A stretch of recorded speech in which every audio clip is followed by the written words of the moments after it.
না উর্দুতে ফার্সিতে একটা প্রবাদ বাক্য আছে, মান আনাম মান দানাম।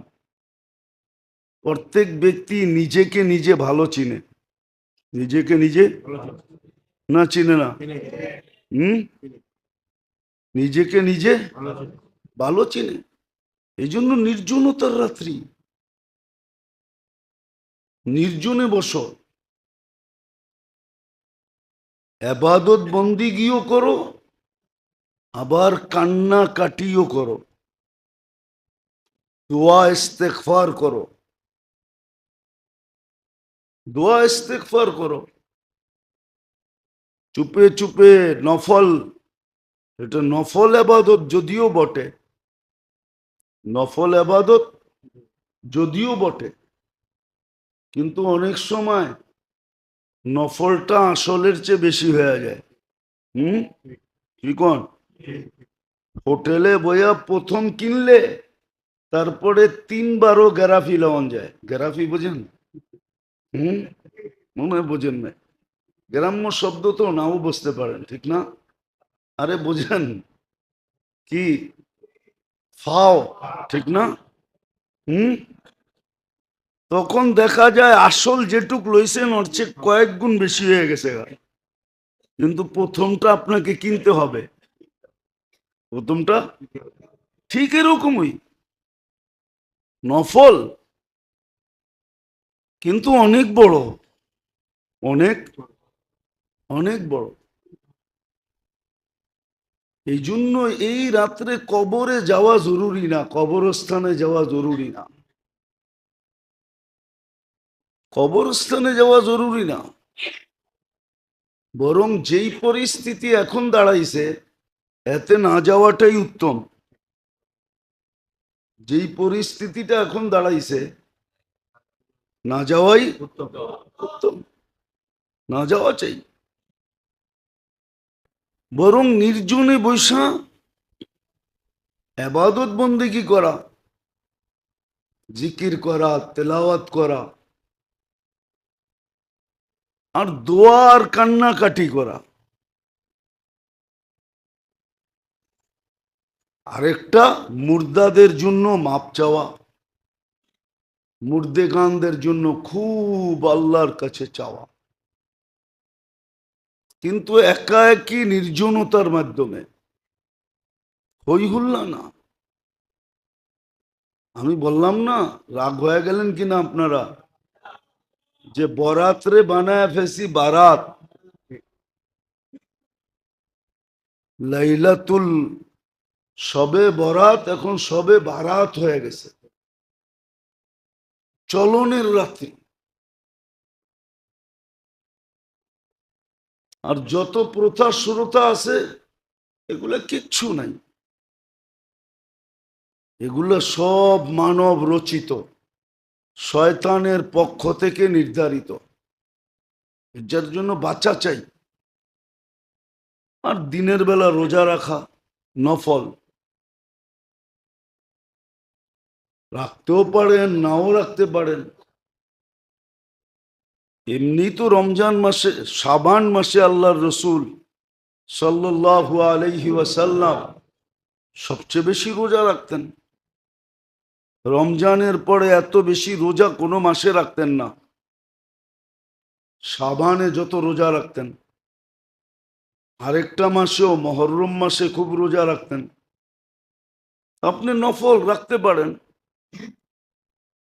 এই জন্য মেরে দোস্ত, সুযোগটা আসছে, সহিভাবে কাজে লাগাই। নির্জনতা অবলম্বন করি, ঘরের ভিতরে করি, মসজিদে হইহুল্লা না করি। মসজিদে যেন হইহুল্লা না হয়, নির্জনতার পরিবেশ থাকে। আর রাস্তাঘাটে ছুটাছুটি না হয়, মাজারে মাজারে ঘুরাঘুরি না হয়, কবরস্থানের চক্কর না হয়, লাভ কিচ্ছু হবে না। বরং দেখা যাবে সুযোগটা আসছিল, কাজে লাগাই না। হয়তো আল্লাহ বলতেও পারেন, আর বলার যুক্তিকতা আছে, যে তোমার বয়স কত, কয়টা সবে বরাত পাইছো? বয়স কত, কয়টা রমজান পাইছো?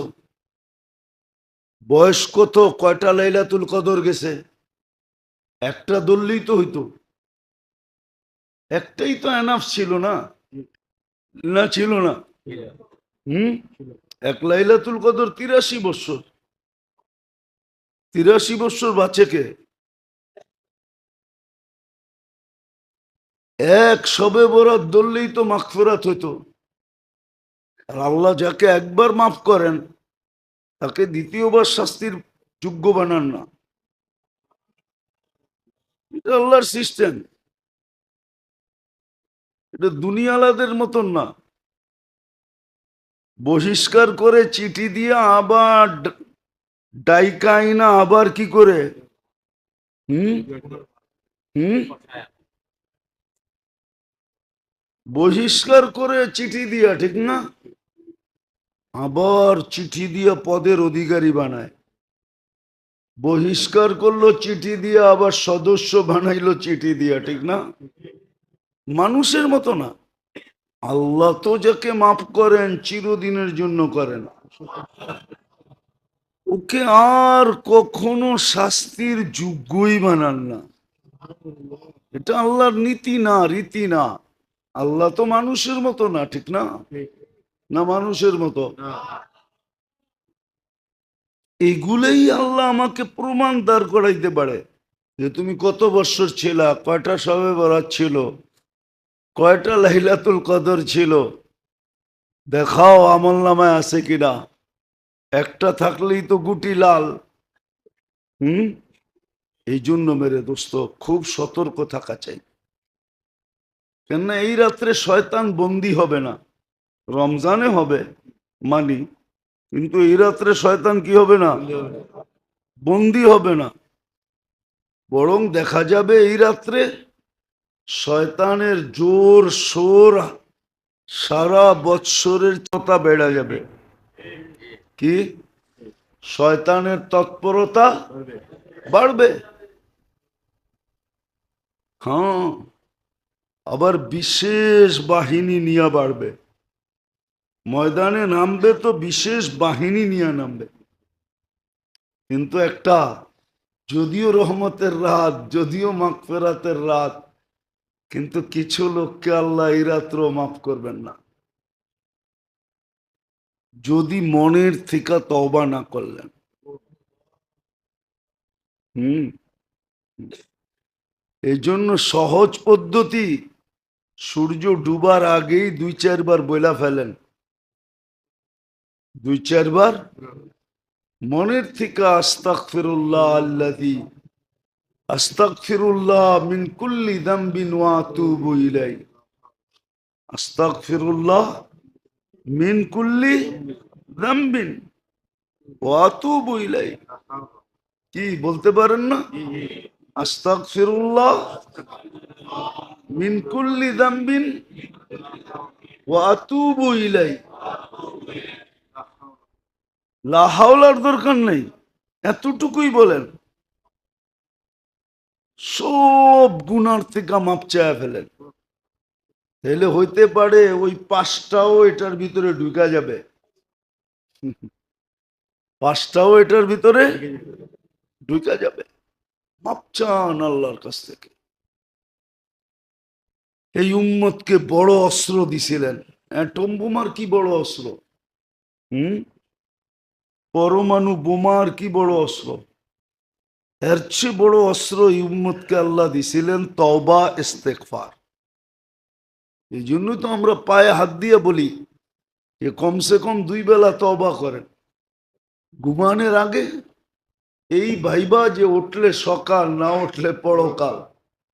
সকালে উঠে তওবা করেন এই ভাইবা যে সূর্য হয়তো ডুবতে নাও দেখতে পারি। মনের থেকে তওবা এই উম্মতের বড় হাতিয়ার। পরমাণু বোমার কি, অ্যাটম বোমার কি, এর চেয়ে বড় অস্ত্র। সারা জীবনের গুনাহ ধুইয়া শুয়া শেষ হয়ে যায়। কেননা শয়তানের চ্যালেঞ্জ ছিল সব গুমরা করে ছেড়ে দিব, আর আল্লাহর কি বলে এটাকে, আল্লাহর মত হলো, আল্লাহর কথা হলো, আল্লাহ আমাদেরকে বলতেছে যখনই মাপ চাবে মাফ করে দিব। দেখি তুই জিতোস না আমি জিতি। এই জন্য ইস্তেগফার। যা হোক রাত্রেও কথা হবে,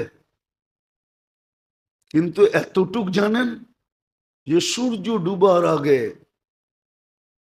বলে ফেলেন বাংলায়, আল্লাহ সব গুনার থেকে তওবা করলাম। এটা তো বলতে পারবেন, ওই সমস্ত গুনার থেকেও তওবা করলাম যেই সমস্ত গুনার কারণে এই রাত্র রহমতের বৃষ্টি হবে, কিন্তু আমার গায়ে লাগবে না। নাহলে আপনি মনে করেন একটা বকরির গায়ে কয়টা লোম থাকে? হুম। আর একটা গোত্র যাদের পেশাই ছিল বকরি পালা, আর আরবের ভিতরে এদের চেয়ে ওই সময় বকরি কারো বেশি ছিল না।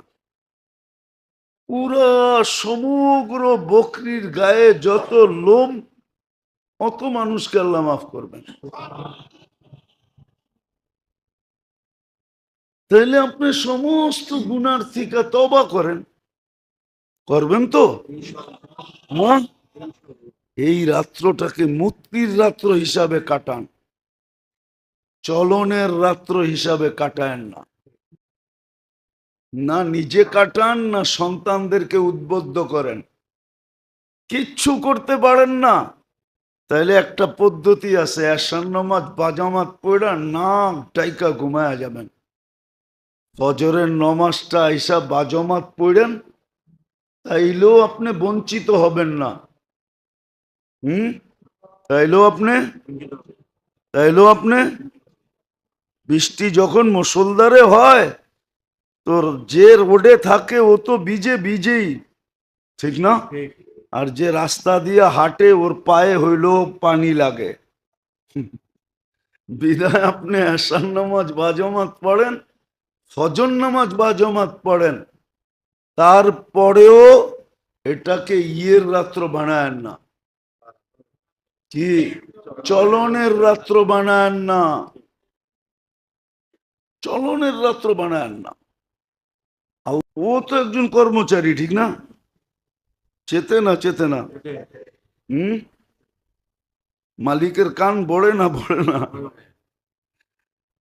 অথচ ওকে শুধু রাখছেই বন্টন করার জন্য। কি ম্যানেজার বন্টন করবে? ও যেরকম কর্মচারী, সাধারণ একটা কর্মচারীও তো ওই ফ্যাক্টরির কর্মচারী, ঠিক না? কর্মচারী হিসাবে তো দুইজনই এক। হ্যাঁ, কি বলেন? পদ ভিন্ন। ও ম্যানেজার, ও শ্রমিক, কিন্তু কর্মচারী তো দুইজনই, ঠিক না? হ্যাঁ, কি বলেন? কিন্তু যুক্তি মানে কে? যদি মানতো তাহলে প্রজাতন্ত্রের সমস্ত কর্মচারী প্রজাতন্ত্র আলাদেরকে স্যার বলতে হইতো। একজনও তো স্যার বলে না, অথচ স্যার না বললে উল্টা অফিস থেকে বাড়ি করে দেয়, বেরোন। আপনি বাই বললেন কেন, স্যার বললেন না কেন? বোঝা গেল স্যারটা বড়, বাইটা ছোট। রক্তের বাঁধনটা ছোট, পদের বাঁধনটা বড়। দেখবেন, আমি ক্রিটিসাইজ করতেছি না, মাঝে মাঝে এগুলো নিয়ে ভাবি তো, ভাবলে অনেক খারাপ লাগে, অনেক। হ্যাঁ, ও নিয়োগপত্র দেখেন, যত প্রজাতন্ত্রের কর্মচারী আছে ওর নিয়োগপত্র দেখেন আপনি। আমি প্রজাতন্ত্রের অনুগত্য হয়ে থাকব, কাউকে কাউকে তো কোরআন হাতে দিয়ে শপথ করায়, ঠিক না? তো তো প্রজাতন্ত্রকে স্যার বলা দরকার, ঠিক না? ওকে স্যার বলবে কেন, ঠিক না? হ্যাঁ, কিন্তু ওরে স্যার না বললে তো চেতা যায়। মাঝে মাঝে তো আমরাও দেখি ভাই বললে চেহারা বিগড়ে যায়, অথচ ভাইয়ের বন্ধন বড় না স্যারের বন্ধন বড়? বলেন তো। বাই তো রক্তের বাঁধন, স্যার তো হইল প্রজাতন্ত্রের বাঁধন। আর তোমাকে স্যার বলবেই কেন প্রজাতন্ত্র? কথা অন্যদিকে চলে যাবে। আমাদের দেশের আজীব সিস্টেম, আমরা দুনিয়া ঘুরে দেখি তো, হুম, দুনিয়া ঘুরে দেখি তো দেখলে মাঝে মাঝে বড় আফসোস লাগে। আমাদের দেশে যে অফিসে অফিসার ও বাইরেও অফিসার, কিন্তু অফিসের বাহিরে কিন্তু সে অফিসার না। এটা দুনিয়ার কোনো রুলসে নাই, চলে না আমার লোকে। ও অফিসে যতক্ষণ ততক্ষণ কি, পোশাকে যতক্ষণ ততক্ষণ অফিসার, পোশাক খুলে গেছে অফিসার না, সাধারণ পাবলিক।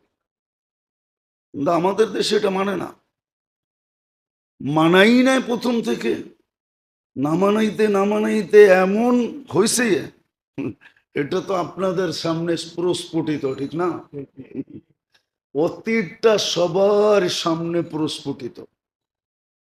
যাক, এটা আমার আলোচ্য বিষয় না, কেউ রাগ হবেন না। এটা অ্যানালাইসিসের বিষয়, অ্যানালাইসিস করলে আপনি আমার কথা একমত হবেন। অ্যানালাইসিস করলে আপনি বিবেক বুদ্ধি সব যদি ঠিক থাকে, তাহলে আপনি অ্যানালাইসিস করতে পারবেন যে আসলে কথাটা ঠিক, কথাটা। হ্যাঁ, আপনি কি ঘরে যাইও বোর কাছে অফিসার নাকি? হ্যাঁ, নাহলে বাংলা প্রবাদ বাক্য কেন আসতো? কয় পীর চিনে না গায়, পীর চিনে না মায়, পীর চিনে না ঘরের জননায়। জননা বোঝেন কি? বউ। গ্রামে পীর হওয়া, পীরগিরি দেখানো ঠিক না, কেননা গ্রামের মানুষ ওরে ল্যাংটা দেখছে। হ্যাঁ, ঠিক না? ও যদি গ্রামে পীরের ভাবলো, এটা বেউকুফি। হুম। আর মার সামনে যদি কয় আমি কুতুব হয়ে গেছি, তো মা ইচ্ছা করলে জোরে একটা চটকনও দিতে পারে যে আমার পেটে হয়েছিস আবার কুতুব, তুই সরেন থেকে গেলি। আর বউ কয় আমি তলা তুলা সব চিনি, সরেন থেকে। কোন অঙ্গটা তোমার লুকাইতো আমার কাছে? ভগবান থেকে পীরগিরি দেখাইতেছে।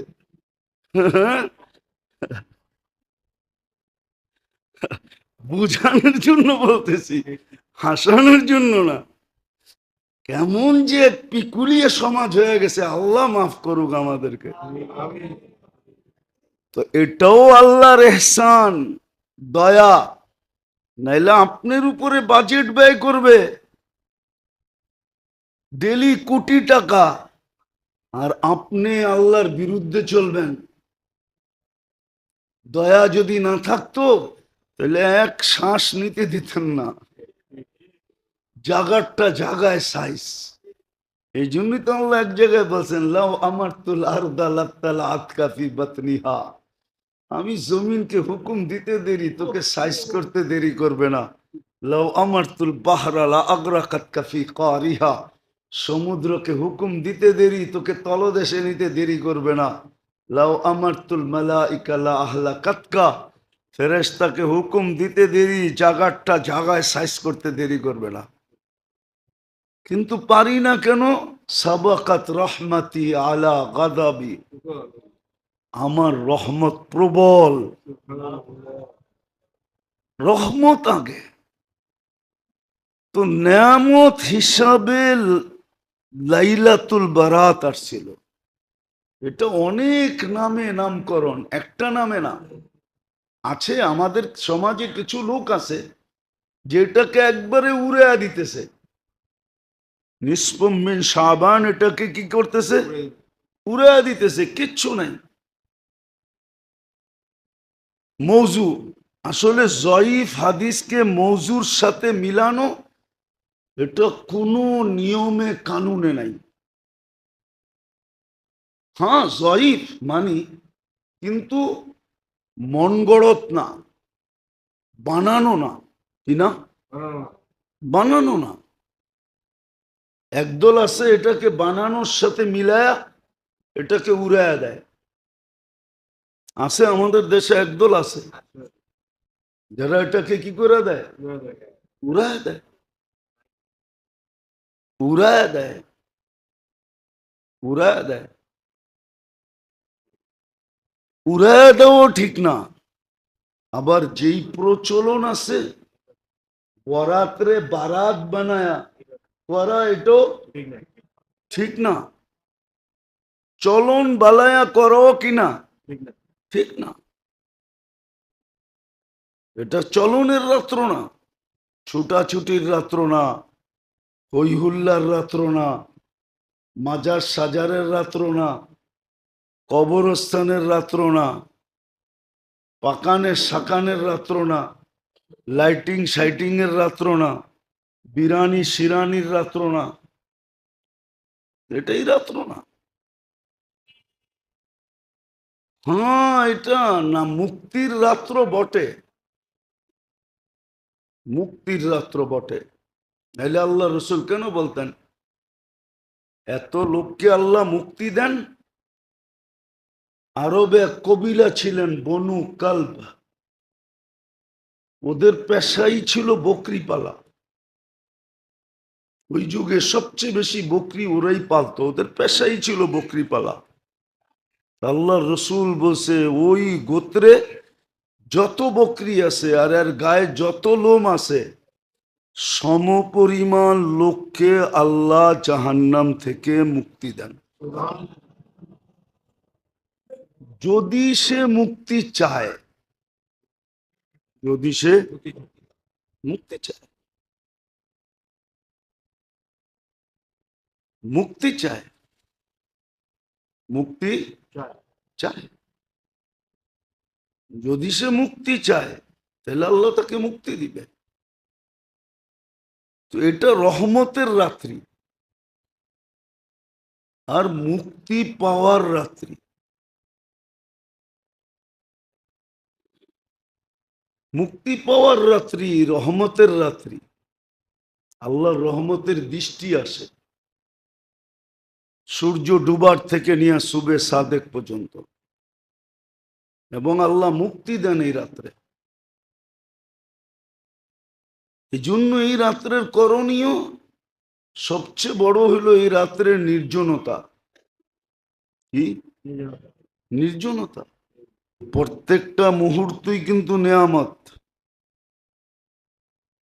যদি আমি বুঝি আর যদি আমি মূল্যায়ন করি। প্রত্যেকটা মুহূর্তই নেয়ামত। হাদিস কোরআন দিয়ে বোঝানো যায়। আপনি বুখারী শরীফে আছে পিপাসিত কুকুর চক্কর কাটতেছিল কুয়ার পাশে, কিন্তু ও তো মানুষের মতো বুদ্ধিমান না যে পানি উঠায়া পান করবে, আর বালতিও ছিল না যে পানি উঠাবে। তো পতিতা মেয়ে পানি উঠায়া পান করাইছে। ও ভাবছে একটা সুযোগ আসছে, শত হইলেও তো আল্লাহর সৃষ্টি, হোক না কুকুর।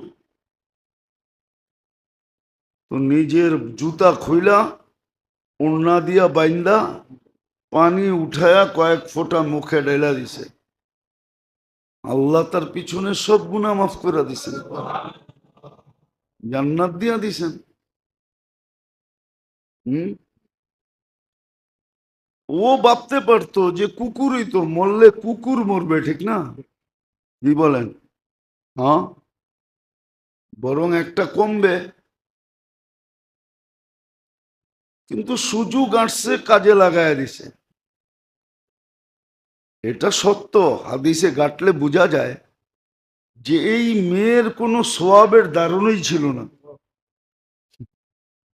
সোয়াবের কোনো ধারণাই ছিল না। অনলি একটা সহানুভূতি ছিল অবুঝ প্রাণীর উপরে, একটা সহমর্মিতা ছিল, এতটুকুই তার মনে ছিল। কিন্তু এত বড় যে মিলবে ওটা ও জানতো না, যে আমার মতো পতি তার জীবনের গুনাহ মাফ হবে। আর আমি আবার জান্নাতেও যাব, এটা ওর ধারণা ছিল না। তো যেটা বুঝাইতেছিলাম, মুহূর্ত গুলা কিন্তু নেয়ামত। যদি আমি বুঝি, যদি আমি মূল্যায়ন করি, হুম, যদি আমি বুঝি, যদি আমি মূল্যায়ন করি,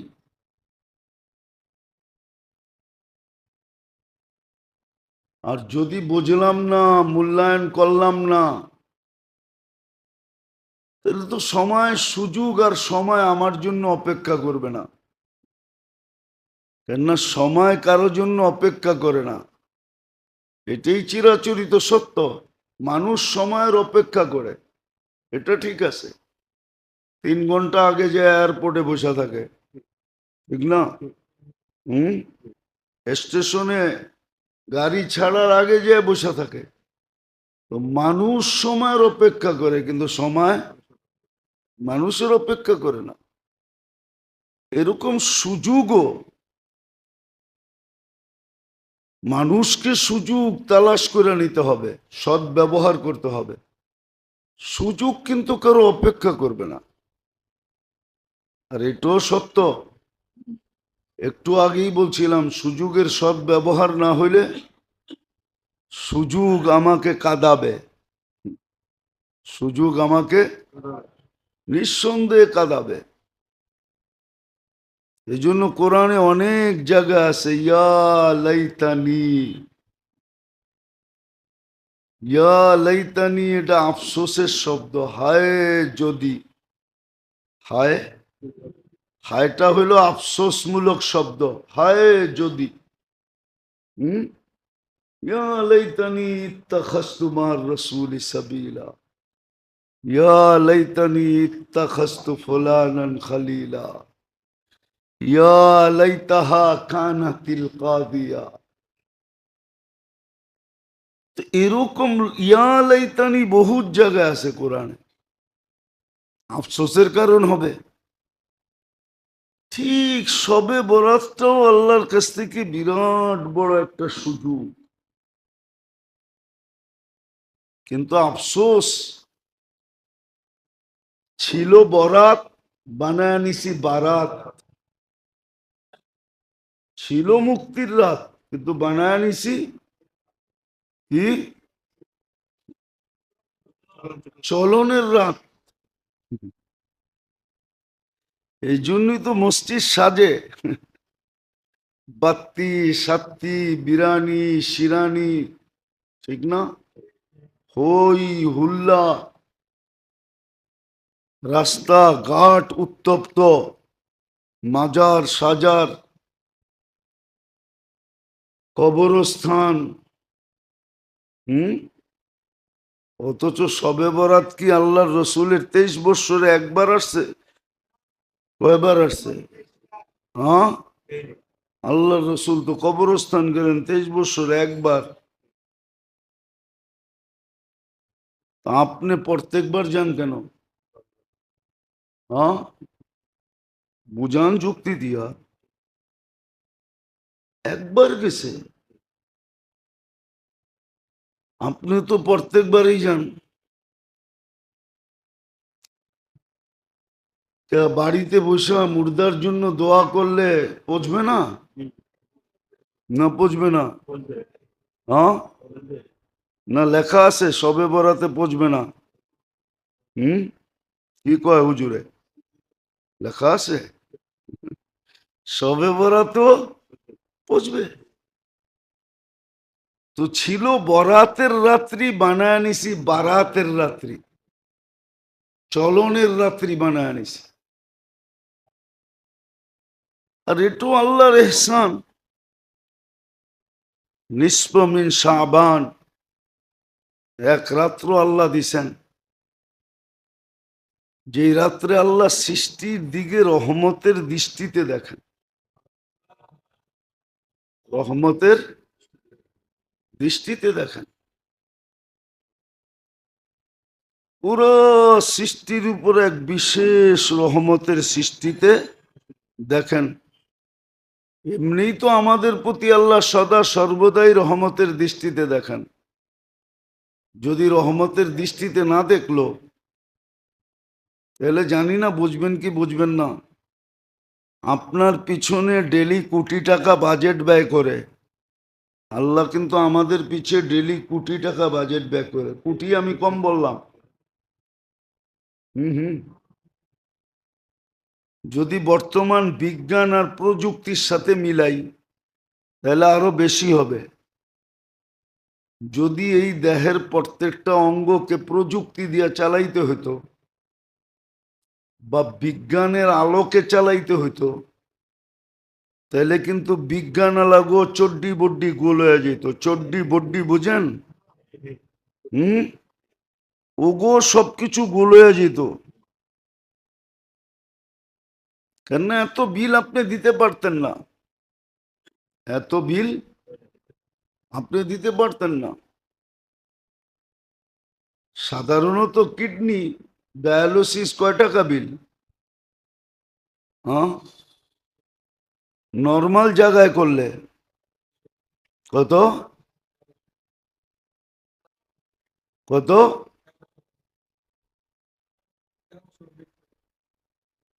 সরকারিটায় 1300।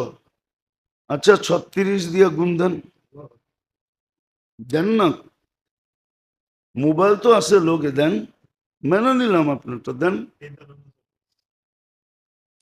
আরে দেন না, মোবাইল তো আছে, ক্যালকুলেটর আছে, দিতে অসুবিধা কি? 46,800 টাকা পার ডে আপনাকে দিতে হতো। কেননা 36 বার আপনার কিডনি আল্লাহ ডায়ালিসিস করে। আর যদি প্রাইভেটে যান নিম্নে 3,000 টাকা, তাইলে 1,08,000 টাকা হয়। ডেলি আল্লাহ বাজেট ব্যয় করে আপনার উপরে, আমার উপরে। এরকম একটা একটা যদি আমি বাইর করি আপনাদের, একটা একটা অঙ্গের পরিচালনার বিল যদি বাইর করি তাহলে কোটি টাকার উপরে যাবে। হুম, নাইলে শিল্পপতি কেন বলছিল স্বাভাবিক শ্বাস নিতে দাও, এন্টার কোম্পানি তোমাদের নামে লেখা দিব। অথচ ওই কোম্পানির ভিতরে কয়েক হাজার কোটি টাকা ছিল। কয়েক হাজার। ও মূল্য ধরে ফেলছে যে আমাকে স্বাভাবিক শ্বাস নিতে দাও।